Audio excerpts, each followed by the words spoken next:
আমাদের দেশের এখন যে মেইন আর্টিস্ট যারা নায়ক নায়িকা থাকে তাদের পেমেন্ট তারা এত বাড়িয়েছে, এত বেশি তাদের পেমেন্ট, ধরেন একটা বাজেটের 50%ই চলে যায় দুজনের ইয়ে দিয়ে, রেমুনারেশন দিয়ে।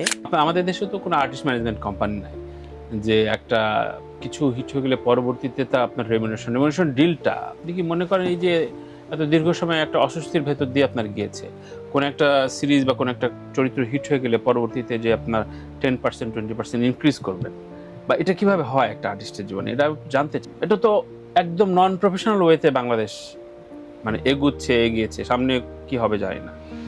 এটা আসলে যেটা হয় কি যে 10% বা 20% বাড়াবো বা বাড়ানো উচিত, সব সময় এটা ফিল করি না। কারণ দেখা যায় কি আমাদের নাটকে আপনি করবেন কেন, আপনার ম্যানেজমেন্ট কোম্পানি করবে না, সেটা তো ম্যানেজমেন্ট কোম্পানি তো নাই, এটা তো সবকিছু তো আমাকেই করতে হয়।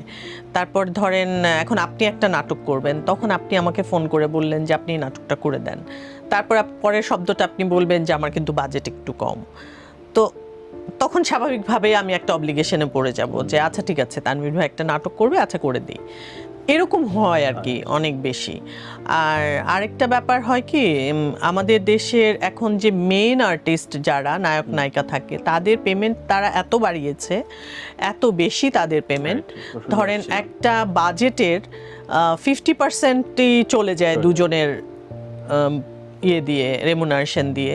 সো আদার আর্টিস্টদের তখন আর রেমুনারেশনটা না খুব বাড়ানো সম্ভব হয় না, বাজেট কাভারের ব্যাপার থাকে। তখন দেখা যায় যে কোনো রকম মিনিমাইজ করে করে ওই বাজেটটা করা হয়।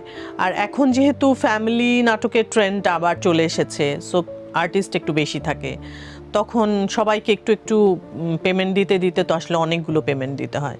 তো এই চিন্তাটা যদি মেন আর্টিস্ট যারা, মেন নায়ক নায়িকা, তারা যদি না করে তাহলে আসলে ডিরেক্টরদের জন্য বা প্রডিউসারদের জন্য একটু মুশকিলই হয়ে যায়।